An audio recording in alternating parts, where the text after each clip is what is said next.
فقد افترى إثما عظيما. بسم الله الرحمن الرحيم. السلام عليكم ورحمة الله وبركاته. إن الحمد لله نحمده ونستعينه ونستغفره ونعوذ بالله من شرور أنفسنا ومن سيئات أعمالنا. من يهده الله فلا مضل له ومن يضلله فلا هادي له. أشهد أن لا إله إلا الله وحده لا شريك له وأشهد أن محمدا عبده ورسوله. اللهم صل وسلم وبارك على عبدك ورسولك نبينا محمد وعلى آله وصحبه أجمعين. أما بعد. Jamaah sekalian yang semoga Allah Subhanahu wa taala rahmati. Alhamdulillah kita kembali mengucap syukur kepada Allah Subhanahu wa taala. Pada hari ini kita kembali bertemu dan berkumpul di dalam kesempatan yang mulia setelah pada hari kemarin kita izin karena cuaca dan kondisinya tidak memungkinkan. Maka pada hari ini insyaallah kita akan lanjutkan penjelasan atau pengajian kita bersama membaca hadis Nabi Shallallahu Alaihi Wasallam di dalam kitab Al-Arba'in An-Nawawiyah, dan kita sudah sampai pada hadis yang kelima. Langsung saja kita bacakan. An Ummil Mu'minin Ummi Abdillah Aisyah radhiyallahu anha qalat qala Rasulullah sallallahu alaihi wasallam man ahdatha fi amrina hadza ma laysa minhu fahuwa radd. Rawahu al-Bukhari wa Muslim. Wa fi riwayatin li Muslim man amila amalan laysa alaihi amruna fahuwa radd. Hadis ini diriwayatkan oleh salah seorang sahabiyah, sahabat perempuan yang mulia, bahkan termasuk sahabat yang paling mulia di antara para sahabat-sahabat Nabi Shallallahu Alaihi Wasallam, karena beliau juga seorang istri dari Nabi kita Nabi Muhammad Shallallahu Alaihi Wasallam, yang sekaligus beliau adalah ibunda kita semua, karena Allah Subhanahu wa taala menyebutnya wa azwajuhu ummahatuhum, dan istri-istrinya Nabi adalah ibu bagi mereka, bagi umat kaum muslimin. Maka atau umat kaum mukminin, maka istri-istri Nabi Shallallahu alaihi wasallam seringkali dijuluki sebagai ummul mukminin. Oleh karena itu, riwayat menyebut julukan bagi Aisyah sekaligus kemuliaan bagi beliau dengan mengatakan an ummil mu'minin, diriwayatkan dari ibunda orang-orang yang beriman. Ummi Abdillah. Ummi Abdillah adalah kunyah, pernah kita sebutkan. Kunyah adalah nama atau panggilan yang dimulai dengan kata abu atau ummu atau ibnu, itu namanya kunyah. Adapun kunyah ibunda kita Aisyah radhiyallahu taala anha disebut Ummu Abdillah. Ummu Abdillah. Nama asli beliau Aisyah radhiyallahu taala anha. Aisyah bintu Abi Bakr As-Siddiq radhiyallahu taala anhu.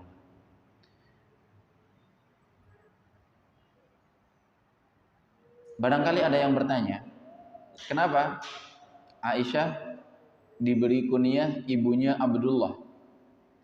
Padahal yang kita tahu, Aisyah adalah salah seorang yang tidak melahirkan,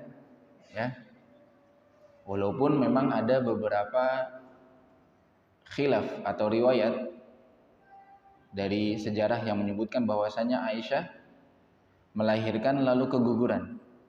Namun wallahu taala alam bisawab, riwayat yang benar, sejarah yang benar ya, yang paling kuat sering disebutkan di dalam kitab-kitab sejarah, terutama sejarah para sahabat Nabi Shallallahu Alaihi Wasallam, Aisyah tidak memiliki karunia anak, tidak dikaruniakan anak. Sehingga kenapa? Ya, beliau disebut Ummu Abdillah, maka jawabannya tidak masalah, ya, tidak apa-apa. Seseorang ya, menamai dirinya atau dinamakan, dipanggil dengan kunyah yang diawali dengan Abu atau Ummu, padahal dia belum punya anak. Barangkali jamaah sekalian masih ingat, kita pernah ceritakan, ya, Nabi SAW pernah menghibur seorang anak kecil yang sedang sedih dikarenakan burung peliharaannya mati. Ya, burung ini disebut dengan Nughair. Nabi SAW lalu menghiburnya dengan ucapan, ya, yang sangat bagus, ya Aba Umair, ma fa'alan Nughair. Ya Aba Umair, ma fa'alan Nughair. Ya, wahai bapaknya si Umair, padahal si anak ini bisa saja namanya mungkin Umar atau Amir atau Umair, Allah Ta'ala alam bisawab, bisa dicek lagi, dan sudah pasti dia belum punya anak karena dia anak kecil, ya, tapi dipanggil oleh Nabi SAW dengan kunyah, maka tidak masalah memberikan kunyah walaupun belum memiliki keturunan. Kemudian yang kedua, Abdullah ini adalah nama yang paling dicintai oleh Allah Subhanahu wa Ta'ala. Jadi dalam hadis yang sahih ada dua nama yang paling afdal dan paling dicintai oleh Allah Subhanahu wa Ta'ala. Dalam hadis disebutkan namanya Abdullah dan Abdurrahman. Abdullah dan Abdurrahman. Ya, maka barang siapa yang ingin menamainya dengan nama ini, maka dia akan mendapatkan pahala tentunya, karena kedua nama ini adalah nama yang dicintai oleh Allah Subhanahu wa Ta'ala. Termasuk memberikan kunyah, Aisyah diberikan kunyah Ummu Abdillah karena Abdillah adalah nama yang paling dicintai oleh Allah Subhanahu wa Ta'ala. Kemudian jamaah sekalian dirahmati Allah Subhanahu wa Ta'ala, sahabat Aisyah ini dinikahi oleh Nabi Shallallahu Alaihi Wasallam kalau tidak salah pada usia 6 tahun, ya.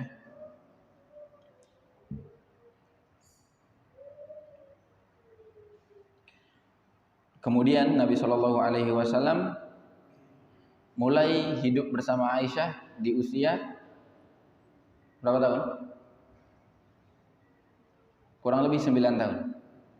Ya.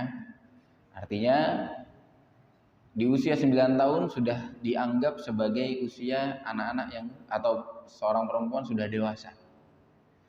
Karena memang wajarnya, ya, haidnya laki-laki atau mencapainya usia balik antara laki-laki dan perempuan lebih cepat perempuan. Kemudian Aisyah radhiyallahu taala anha memiliki banyak fadilah, ya, banyak fadilah.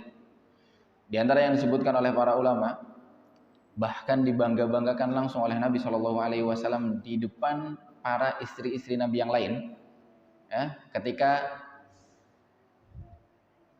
beberapa istri Nabi Shallallahu Alaihi Wasallam ada yang mungkin sedikit memiliki perasaan yang tidak baik dengan Aisyah misalnya, maka Nabi Shallallahu Alaihi Wasallam membela Aisyah dengan apa? Dengan ucapan, tidaklah seorang dari kalian, ya, yang saat aku tidur di selimutnya kemudian turun wahyu kecuali di selimutnya siapa? Aisyah radhiyallahu taala. Ya. Jadi ketika Nabi Shallallahu Alaihi Wasallam beristirahat dengan selimutnya Aisyah, pernah dan mungkin bisa dikatakan sering turun wahyu kepada Nabi Shallallahu Alaihi Wasallam, dan tidak terjadi ketika Nabi Shallallahu Alaihi Wasallam sedang beristirahat dengan istri-istrinya yang lain. Ini salah satu keutamaan Aisyah radhiyallahu taala. Yang kedua, Aisyah ini adalah seorang perempuan yang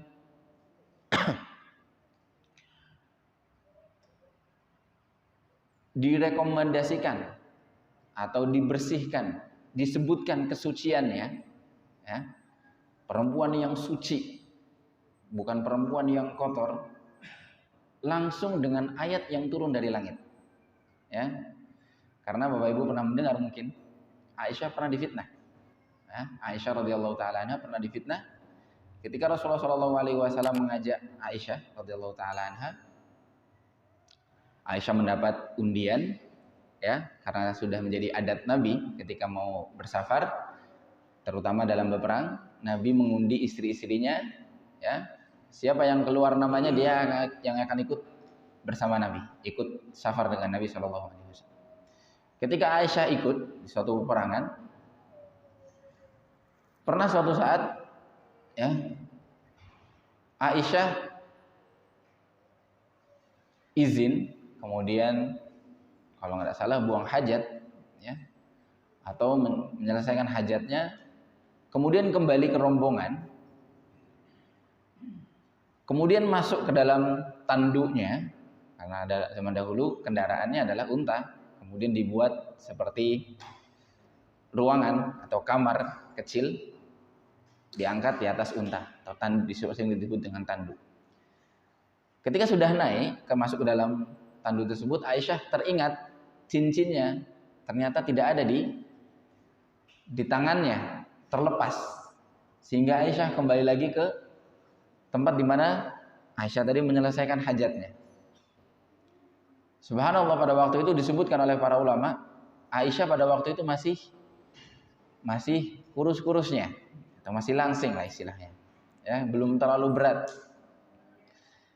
sehingga para sahabat Nabi Shallallahu Alaihi Wasallam tidak merasa atau tidak menyadari bahwasanya ternyata Aisyah tidak ada di dalam tanduk tersebut, karena mereka pikir Aisyah ringan, berarti ini sama, insya Allah Aisyah sudah naik, ya, sudah naik di atas tanduk tersebut. Hingga ketika Aisyah kembali dari hajatnya tadi ke tempat rombongan berkumpul, ternyata rombongan sudah berjalan. Rombongan sudah berjalan, Aisyah menunggu lama di tempat itu, ya, sampai akhirnya ada salah seorang sahabat Nabi Shallallahu Alaihi Wasallam yang melihat dan menyadari bahwasanya itu adalah Aisyah radhiyallahu taala anha.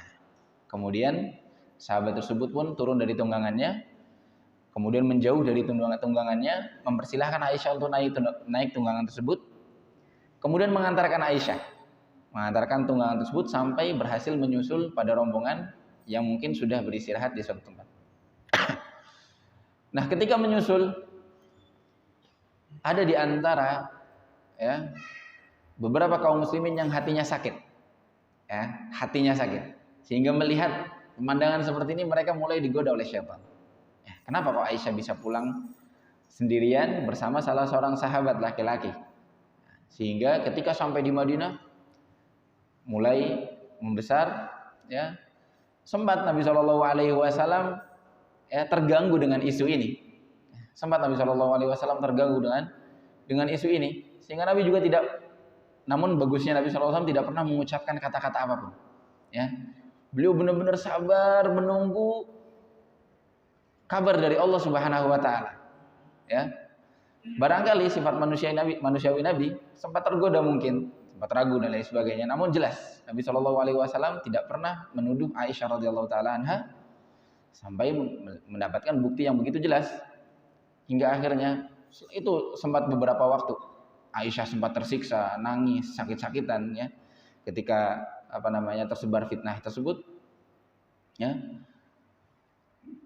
turunlah ayat-ayat ayat-ayat Allah Subhanahu Wa Taala, ya, yang menjelaskan tentang haditsatul ifk ini, kisah terfitnahnya Aisyah radhiyallahu taala anha, dan ayat ini benar-benar membersihkan dan mensucikan Aisyah dan menjelaskan kekeliruan tuduhan yang ditujukan kepada Aisyah radhiyallahu taala.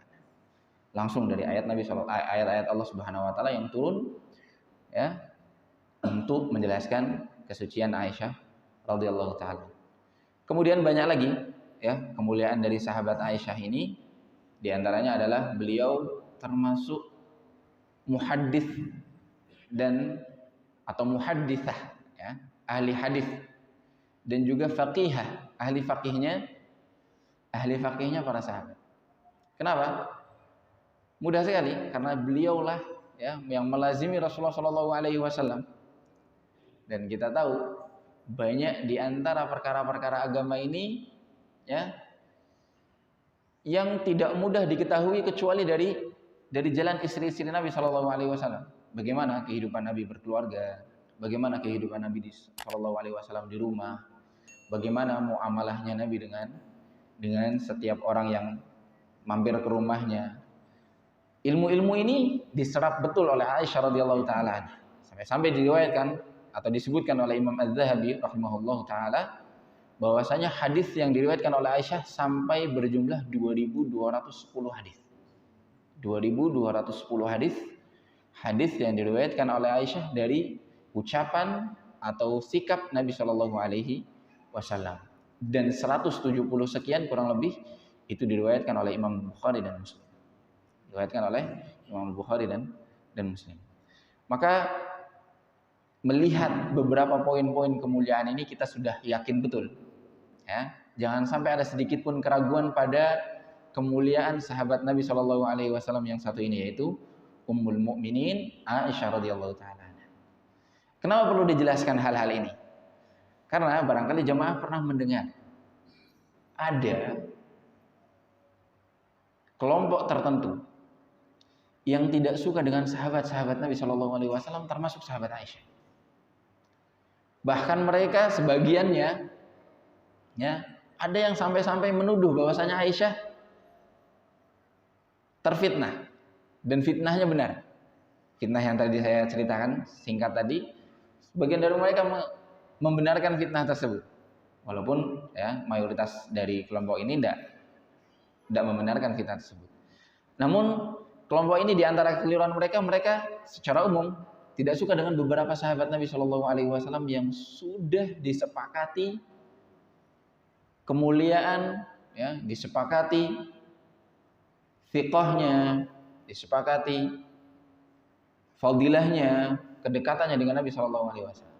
Di antaranya Aisyah radhiyallahu taala. Kemudian bapaknya juga Abu Bakar As-Siddiq radhiyallahu taala. Kemudian Umar bin Khattab radhiyallahu taala, dan beberapa sahabat-sahabat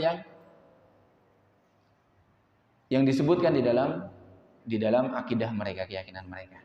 Maka dari sini kita patut ya memberikan landasan yang penting di dalam diri kita, bagaimana keyakinan kita yang benar terhadap para sahabat Nabi Shallallahu alaihi wasallam. Dan di antara keyakinan yang diajarkan oleh para ulama, kita meyakini pada diri sahabat-sahabat Nabi Shallallahu alaihi wasallam yang sudah terbukti bahwasanya dia pernah bertemu dengan Nabi Shallallahu alaihi wasallam dalam keadaan muslim, mukmin, dan wafat juga dalam keadaan mukmin, maka mereka adalah orang-orang yang paling mulia di antara generasi umat Islam ini. Bahkan disebutkan juga di antara para ulama, mereka menyebutkan kita harus meyakini juga dari dalil-dalil yang ada bahwasanya sahabat-sahabat Nabi Shallallahu alaihi wasallam, terutama yang disebutkan nama-namanya, disebutkan kelompok-kelompok khususnya, bahwasanya mereka sudah dijamin surga oleh Allah Subhanahu wa taala. Bayangkan jemaah, ya. Salah satu kemuliaan yang sekarang mungkin bisa kita katakan tidak mungkin ada orang yang bisa mendapatkan kemuliaan ini. Jaminan masuk surga. Ya. Yang mana jaminan ini biasanya dimiliki oleh orang-orang khusus, terutama para nabi, ya, para utusan Allah Subhanahu wa taala. Tapi ini ada di antara umat Islam yang sama seperti kita. Mereka manusia biasa dan mereka kadang bersalah, kadang melakukan kesalahan, kadang khilaf dan lain sebagainya. Namun mereka diridhoi oleh Allah Subhanahu wa taala. Ada di antaranya ya 10 sahabat yang disebutkan oleh Nabi Shallallahu alaihi wasallam, 4 di antaranya Khulafaur Rasyidin, kemudian 6 yang lainnya sahabat-sahabat yang termulia, Abu Bakar, Umar, Utsman, Ali, kemudian Zubair bin Awam, kemudian Sa'ad bin Abi Waqqas, Abu Abdurrahman bin Auf, Abdurrahman bin Auf, dan sahabat-sahabat yang lainnya. Ada lagi sahabat-sahabat yang khusus menghadiri peperangan khusus. Disebutkan fadilah khususnya, bahwasanya Allah Subhanahu wa taala telah mengampuni dosa mereka. Sahabat-sahabat yang hadir di Bai'atur Ridwan, mereka juga mendapatkan fadilah khusus dari Nabi Shallallahu alaihi wasallam. Maka dari sini sekali lagi harus kita landasi bahwasanya mereka para sahabat Nabi Shallallahu alaihi wasallam adalah sebaik-baik generasi. Kemudian faedah yang kedua, apa kegunaannya kita meyakini bahwasanya mereka sebaik-baik generasi?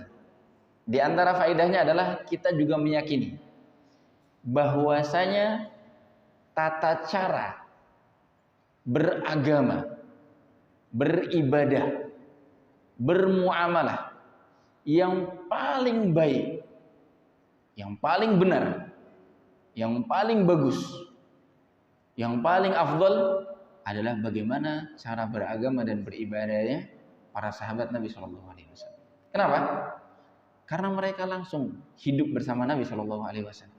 Yang mana ketika mereka keliru langsung ditegur oleh Nabi Shallallahu alaihi wasallam. Mereka lah yang langsung mendengarkan wahyu dari sumber utamanya. Mereka yang langsung melihat tata cara ibadah ini yang ada di dalam agama ini. Sehingga kalau kita sudah tahu bahwasanya ibadah dan cara beragama yang paling bagus adalah cara beragamanya para sahabat Nabi, maka ketika kita sedang mendapatkan sesuatu yang membuat kita ragu, perselisihan, perbedaan pendapat antara diri kita dalam satu bab misalnya, dalam satu permasalahan ibadah misalnya, atau satu permasalahan hukum, maka kita diperintahkan untuk dikembalikan kepada perkara yang dulu yang dipraktekkan oleh para sahabat Nabi Shallallahu alaihi wasallam, atau yang sering kita sebut dengan as-salafus saleh, para pendahulu. Para pendahulu yang soleh, dimulai dari para sahabat Nabi Shallallahu alaihi wasallam dan generasi-generasi berikutnya yang direkomendasikan oleh Nabi Shallallahu alaihi wasallam ketika beliau bersabda, khairun nasi qarni, atau khairukum qarni. Sebaik-baik manusia adalah generasiku. Siapa? Sahabat Nabi SAW. Tsummal ladzina yalunahum, kemudian generasi yang mengikuti mereka. Itu generasi siapa? Para tabi'in, yang mereka langsung berguru dengan para sahabat Nabi SAW. Kemudian tsummal ladzina yalunahum, generasi yang ketiga, generasi setelah para tabi'in, yaitu tabi'ut tabi'in, yang mereka langsung berguru dengan murid-muridnya para sahabat Nabi SAW. Murid-muridnya para sahabat Nabi Shallallahu alaihi wasallam, atau berguru dengan para tabi'in. Dan memang jamaah sekalian, sudah menjadi sunnatullah, ya, sudah menjadi sunnatullah setiap berganti zaman, pasti zaman yang datang setelahnya itu lebih buruk daripada zaman yang sebelumnya, lebih buruk daripada zaman yang sebelumnya. Dan ini sudah bisa disepakati, kita sadari bersama-sama. Ya, bagaimana misalnya kondisi negeri ini, ya, orang-orangnya, akhlaknya misalnya dan lain sebagainya, dengan adab atau etikanya orang-orang zaman dahulu yang penuh dengan sopan santun, penuh dengan adab, penuh dengan ilmu, menjaga dan lain sebagainya. Dan memang tertuang di dalam hadis Nabi SAW, sehingga kita tambah yakin lagi bahwasanya generasi kita tidak lebih baik daripada generasi para sahabat Nabi SAW. Sehingga kita tambah yakin lagi ketika kita mendapati sesuatu yang kurang pas, kita kembalikan kepada contoh yang pertama. Nabi SAW bersabda, la ya'ti alaikum zaman illa walladzi ba'dahu syarrum minhu. Tidaklah datang suatu zaman baru kecuali yang setelahnya pasti lebih buruk daripada sebelumnya. Jadi kalau sekarang kita ada zaman, misalnya kita sekarang sebut zaman apa? Generasi apa? Generasi Z. Gen Z. Nanti generasi setelah kita sudah bisa dipastikan bahwasanya generasi mereka tidak lebih baik daripada generasi kita. Ya, itu sudah menjadi sunnatullah. Sehingga dalam urusan beragama, dalam urusan beribadah, yang mana semuanya sudah dijelaskan dengan gamblang, dengan rinci oleh Allah Subhanahu wa taala di dalam Al-Qur'an dan dalam As-Sunnah, kita harus kembalikan kepada perkaranya yang dulu. Saya sedikit gambarkan macam-macam perkara kita di dalam urusan kehidupan kita. Ya. Dalam agama ini ada urusan ibadah, ada urusan muamalah. Ya. Atau ada urusan akidah, kemudian ada urusan hukum-hukum ibadah misalnya. Urusan akidah sudah jelas. Semuanya dijelaskan secara rinci oleh Allah Subhanahu wa taala dan Rasulnya dalam Al-Qur'an dan Sunnah. Dijelaskan juga oleh para ulama.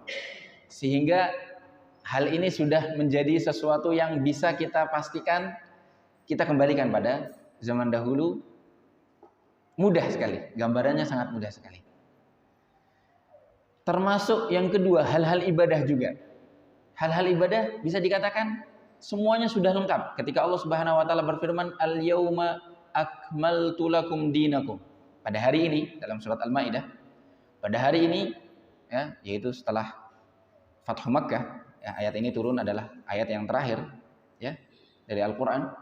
Pada hari ini telah aku sempurnakan bagi kalian agama kalian. Artinya setelah ini sebenarnya seluruh urusan agama sudah jelas.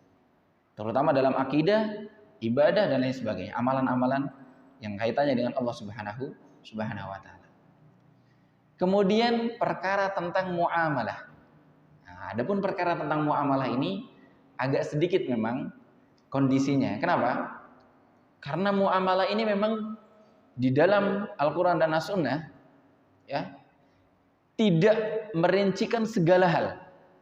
Tidak merincikan segala kasus. Ya, walaupun memang beberapa kasus, beberapa hal dirincikan hukumnya, halal haramnya, boleh tidaknya dan lain sebagainya. Muamalah itu contohnya adalah urusan-urusan duniawi kita. Ya, urusan hajat kita, urusan kita dengan sesama kita, dalam dagang kita, dalam keluarga kita dan lain sebagainya. Hal-hal ini, hal-hal yang berkaitan dengan muamalah ini seringkali kita sadari banyak hal-hal yang baru dan selalu menjadi hal-hal yang baru setiap waktu. Akan ada hal yang baru. Maka perlu kita yakini pula bahwasanya sebenarnya hukum-hukumnya, ya, kaidah-kaidahnya sudah digariskan landasan-landasannya oleh Allah Subhanahu wa taala dan Rasulnya dalam Al-Qur'an dan As-Sunnah. Ya. Barangkali sebagian dari jamaah ada yang pernah hadir kajian kami mungkin di awal tahun 2023 ya di Masjid Al-Marzuq pagi hari Ahad pagi kita membahas tentang prinsip-prinsip atau landasan-landasan muamalah maliyah. Ya, kaidah-kaidah dalam memahami hukum-hukum dalam bermuamalah. Nah, ini kenapa perlu dipelajari landasannya? Karena memang untuk model-modelnya, kasus-kasusnya selalu banyak yang baru. Sekarang ada dagang online, ya, jualan online, bayarnya online dan lain sebagainya. Model-model transaksi baru yang mana memang benar-benar kita sadari tidak disebutkan di dalam Al-Qur'an dan hadis. Tidak ada di zaman Nabi SAW. Tapi Allah dan Rasulnya sudah menjelaskan juga kaidah-kaidahnya yang memudahkan bagi kita untuk memahami hukum-hukum meskipun hal itu hal yang baru. Dari mulai kaidah ya, hukum asal dari perkara duniawi ini adalah mubah sampai datang dalil yang mengharamkannya. Kemudian kaidah diharamkannya kezaliman, diharamkannya riba, diharamkannya gharar, diharamkannya perjudian. Kaidah-kaidah ini yang membuat kita tetap yakin bahwasanya agama ini tetap harus dikembalikan kepada prinsipnya. Nah, meskipun kita dapati di dalam perkara muamalah banyak hal-hal yang baru dalam contohnya, tetapi hukumnya mudah saja kita kembalikan pada prinsip-prinsip yang ada. Hal yang ingin Anda simpulkan pada diri Anda pribadi dan jamaah sekalian bahwasanya agama ini sudah sempurna. Agama ini sudah sempurna. Nah, ini adalah muqaddimah untuk isi matan dari hadis yang akan kita bacakan. Ketika Aisyah radhiyallahu taala anha menyebutkan, qala Rasulullah sallallahu alaihi wasallam. Rasulullah sallallahu alaihi wasallam bersabda, Man ahdatsa fi amrina hadza ma laysa minhu fahuwa radd. Man artinya barang siapa ahdatsa berbuat sesuatu yang baru fi amrina dalam perkara kami, perkara agama, perkara Rasulullah sallallahu alaihi wasallam. Hadza ditekankan lagi oleh Nabi sallallahu alaihi wasallam, perkara yang ini maksudnya, perkara agama. Ma laisa minhu, yang mana tidak ada sumbernya, tidak ada contohnya, fahuwa radd, maka hal yang baru di dalam agama tersebut tertolak. Hadis ini diriwayatkan oleh Imam Al-Bukhari dan Imam Muslim. Yang artinya hadis ini sahih dan harus kita yakini betul kebenaran dari hadis ini dari Nabi Shallallahu Alaihi Wasallam sendiri yang mengatakan bahwasanya setiap perkara baru di dalam agama ini yang tidak ada contohnya di dalam Al-Quran maupun Sunnah, maka amalan tersebut tertolak. Kemudian Imam An-Nawawi rahimahullah taala yang mengumpulkan hadis ini, beliau menyinggung satu riwayat yang diriwayatkan oleh Imam Muslim. Imam Muslim meriwayatkan hadis yang dengan lafaz tadi, plus meriwayatkan hadis tersebut dengan lafaz yang lain. Yang kata para ulama, hadis ini lafaznya lebih umum. Yang kata para ulama, maknanya tidak hanya dalam mencakup urusan ibadah saja, tapi semua amalan, semua urusan, termasuk urusan muamalah. Apabila suatu contoh tersebut atau suatu praktek muamalah tersebut tidak cocok, menyelisihi sunnah, menyelisihi Al-Quran, maka tertolak. Maka tidak sah akadnya, maka tidak benar prosesnya dan lain sebagainya. Apa kata Nabi? Man amila amalan laisa alaihi amruna fahuwa radd. Barang siapa yang beramal suatu amalan, ya.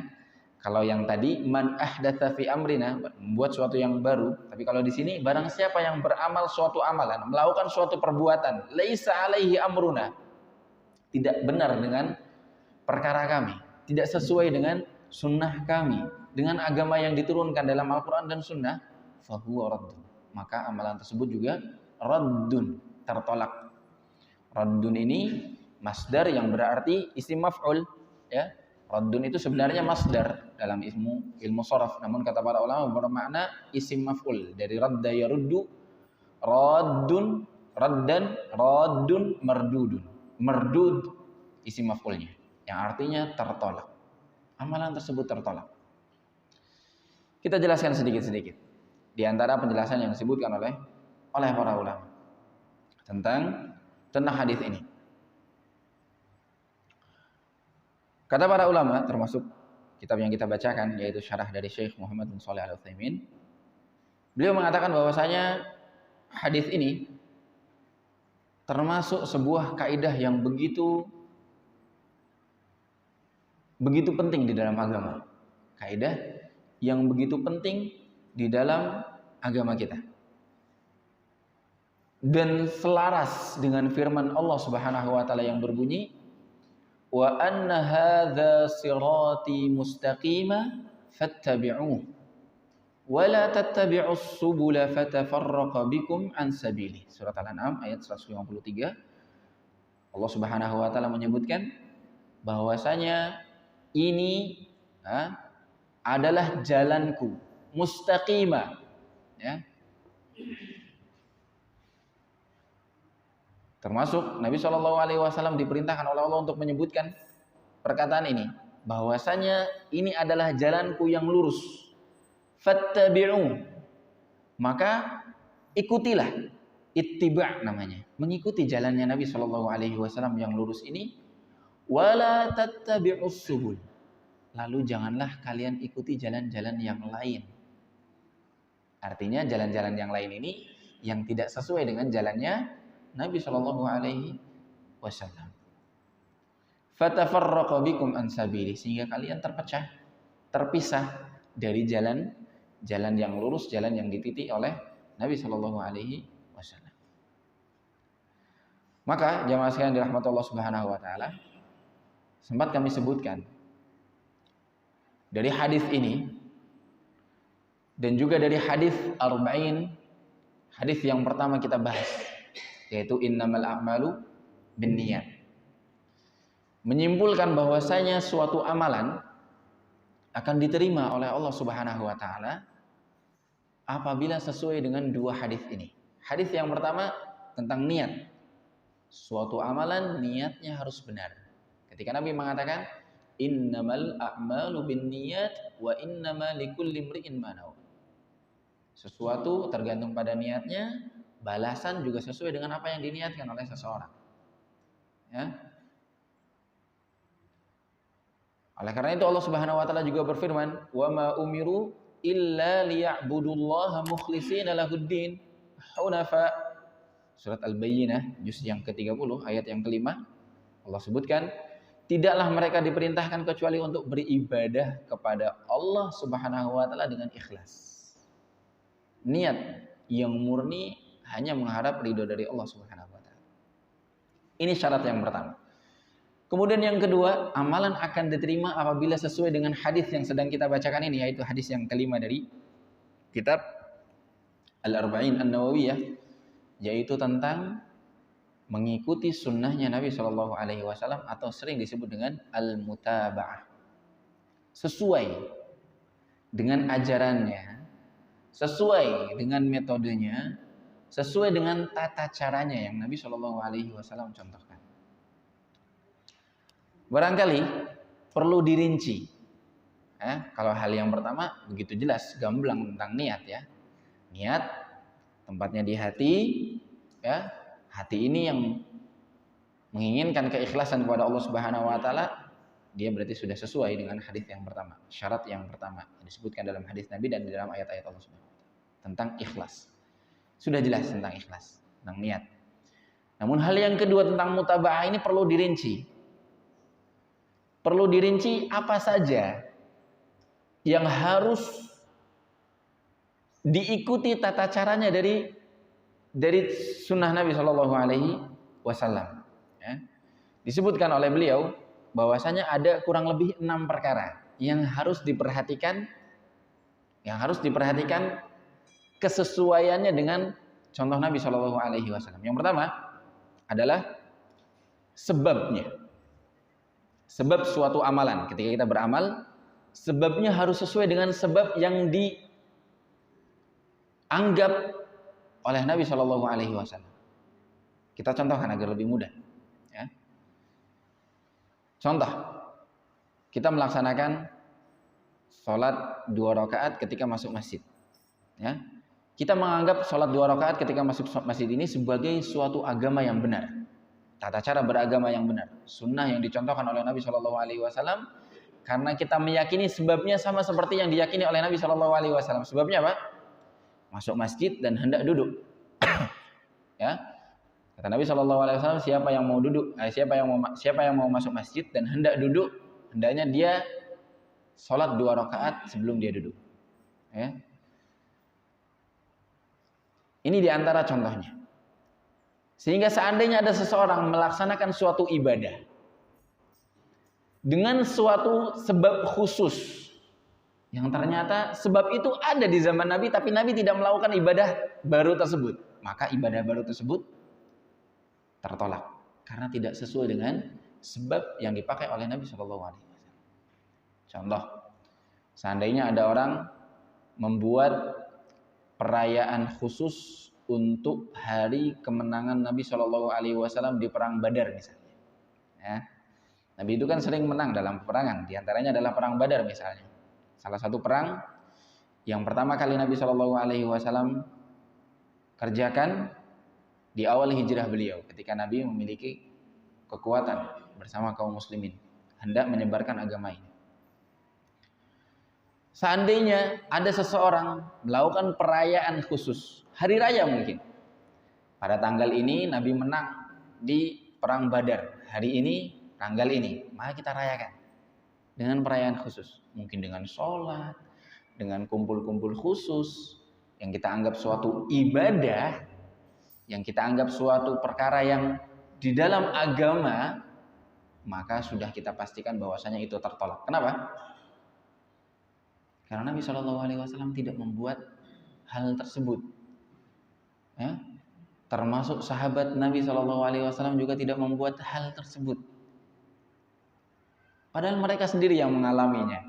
Mereka sendiri yang mengalami perang Badar tersebut. Dan hal-hal yang lain.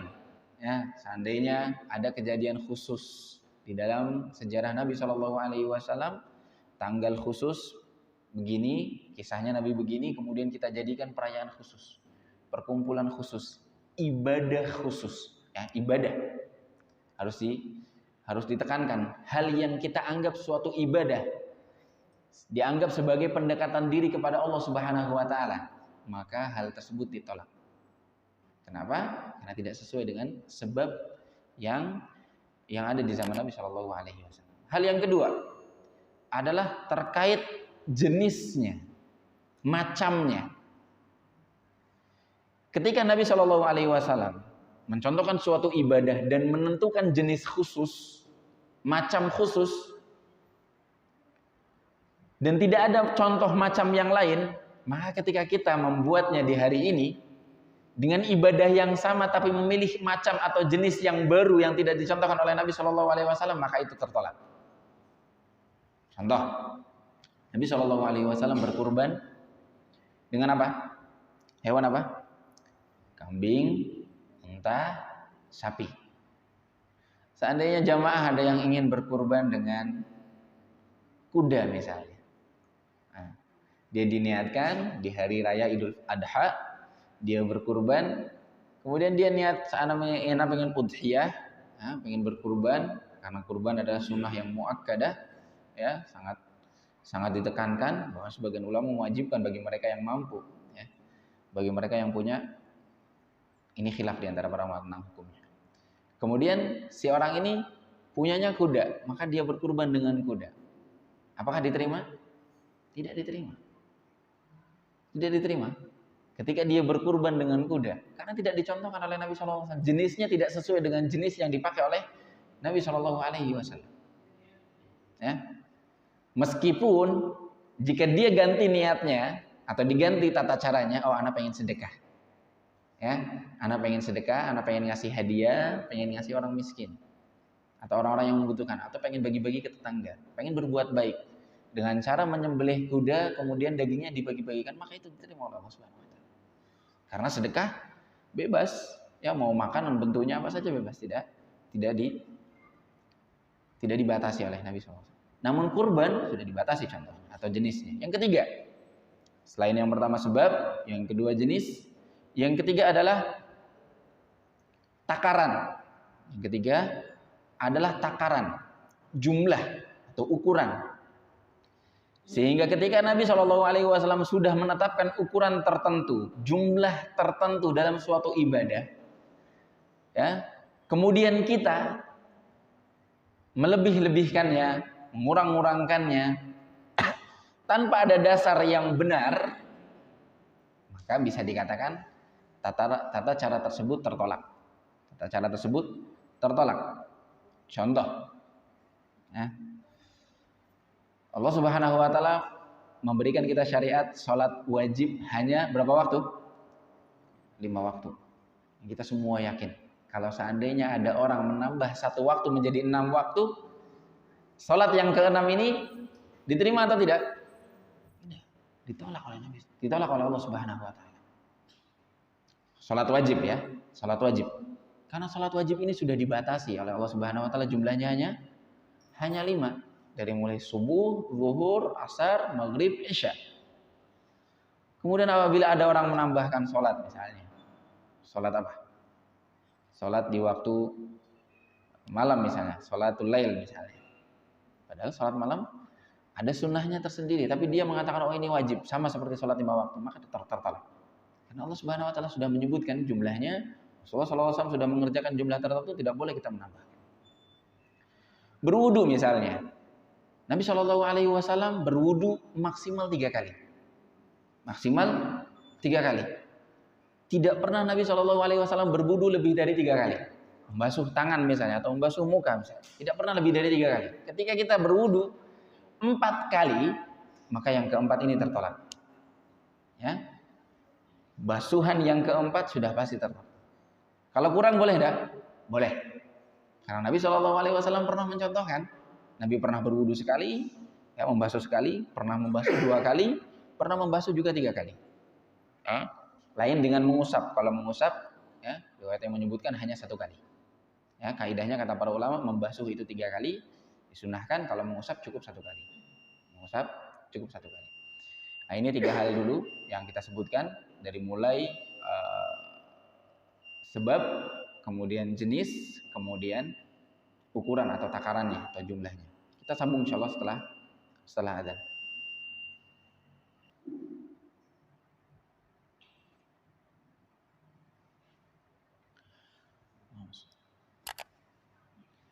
Baik, jamaah sekalian yang dimuliakan Allah Subhanahu wa taala, kita lanjutkan sedikit tentang hal-hal atau perkara-perkara yang harus kita perhatikan kesesuaiannya dengan contoh Nabi Shallallahu alaihi wasallam terutama dalam ibadah dan lainnya.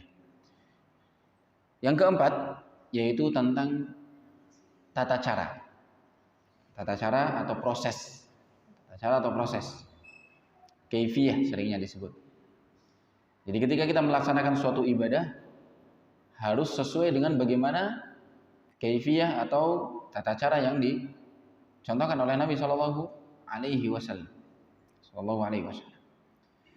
Contoh, ketika Nabi menjelaskan bahwasanya urutan dalam sholat, ya, rangkaian dalam sholat dimulai dengan takbir, membaca Al-Fatihah, ruku', ya, ini yang rukun-rukun saja ya. Ruku', kemudian bangun dari ruku', ya, tentunya membaca doa di dalamnya, kemudian sujud. Apabila ada orang yang dimulai dengan takbir, membaca Al-Fatihah, kemudian sujud dulu, baru ruku', setelahnya sujud, bangun, kemudian ruku', maka sudah pasti dia tidak sesuai dengan kita sebutkan, kita vonis bahwasanya itu tidak sesuai dengan sunnah Rasulullah SAW dalam kaifiyah, dalam tata cara. Contoh misalnya dalam berwudu disebutkan oleh para ulama bahwasanya disepakati bahwasanya tata caranya itu harus berurutan, ya. Dimulai dari wajah, tangan, kepala, kemudian kaki. Ya. Apabila seorang berwudu dari kaki dulu, kemudian tangan, kemudian kepala, baru wajah yang terakhir, itu sudah jelas kita katakan bahwasanya itu tidak sesuai dengan sunnah Rasulullah SAW. Dia beribadahnya sama wudu, niatnya juga ikhlas mungkin, hanya saja tata caranya tidak benar, maka tertolak. Artinya tidak sah wudunya, sholatnya juga tidak sah. Yang kelima adalah tentang waktu, sering disebut dengan az-zaman. Ya. Ketika Nabi Shallallahu alaihi wasallam menjelaskan suatu ibadah memiliki waktu tertentu untuk ibadah tersebut, maka kita kerjakan sesuai dengan waktunya. Tidak boleh menyelisihinya dalam waktu, ya. Sehingga seandainya, contoh misal ibadah berkurban misalnya. Berkurban itu, ya, dicontohkan oleh Nabi Shallallahu alaihi wasallam setelah salat Id. Ya. Sehingga apabila ada seseorang berkurban sebelum salat Id, maka tertolak, tidak sah. Nah, dan bisa berubah menjadi apa? Sedekah biasa. Misalnya ada seorang menyembelih sebelum subuh misalnya, ya. Kemudian dia sudah bagi-bagikan. Ketika orang berangkat sholat Id sudah dibagi-bagikan. Maka kata para ulama ini tidak sah sebagai udhiyah. Karena udhiyah dilakukan setelah sholat Idul Adha. Kurban setelah Idul Kurban, setelah sholat hari raya, sholat Idul Adha. Maka bisa saja dianggap sebagai sedekah biasa atau pemberian biasa. Yang mungkin bisa saja diganjar, bisa saja tertolak. Dan juga contoh-contoh yang lainnya. Orang misalnya, ya, meniatkan i'tikaf khusus misalnya, i'tikaf yang dicontohkan oleh Nabi Shallallahu alaihi wasallam, tapi i'tikafnya di luar, niatnya i'tikaf di Ramadan tapi dikerjakan di luar Ramadan, maka tidak sesuai. I'tikaf untuk bulan Ramadan dikerjakan di bulan Ramadan, terutama di 10 hari terakhir. Sudah dijelaskan waktunya, dan banyak sekali ibadah-ibadah yang waktunya sudah ditentukan oleh Nabi Shallallahu alaihi wasallam. Yang terakhir adalah tentang tempat. Jadi yang pertama sebab, yang kedua jenis, ketiga takarannya atau jumlahnya atau ukurannya, Yang keempat tadi apa? Tata caranya atau prosesnya. Yang kelima, waktunya. Yang keenam, tempat. Yang keenam adalah tempat. Ketika Allah Subhanahu wa taala dan Rasulnya telah menetapkan suatu ibadah khusus di tempat khusus, maka dikerjakan di tempat itu tadi. Tidak boleh dikerjakan di tempat yang lainnya. Contoh beriktikaf misalnya. Orang niatnya iktikaf, ya, dan Allah Subhanahu wa taala dan Rasulnya telah tetapkan iktikaf tempatnya di masjid. Ya. Maka ketika seorang iktikaf misalnya di kantor misalnya, sudah dia niatkan iktikaf, maka tidak dianggap iktikaf meskipun yang dia kerjakan adalah amalan-amalan iktikaf misalnya. Itu berzikir, memperbanyak amal soleh dan lain sebagainya, membaca Al-Qur'an. Tidak dianggap iktikaf. Nah, karena beberapa ibadah memang sudah ditentukan tempat khusus baginya. Oleh karena itu jemaah sekalian dirahmati Allah Subhanahu wa taala. Banyak sekali terutama dalam ibadah yang memang sudah dijelaskan oleh Nabi Shallallahu alaihi wasallam tata cara yang begitu detail, maka kita tidak boleh menyelisihinya. Ya. Dan satu hal yang perlu kita yakini. Kita harus benar-benar menganggap bahwasanya sebaik-baik petunjuk adalah petunjuknya Nabi Shallallahu alaihi wasallam. Kata Nabi Shallallahu alaihi wasallam dalam salah satu khutbahnya, dalam satu muqaddimah di khutbahnya, fa inna khairal hadithi kitabullah wa khairal hadyi hadyu Muhammad sallallahu alaihi wasallam.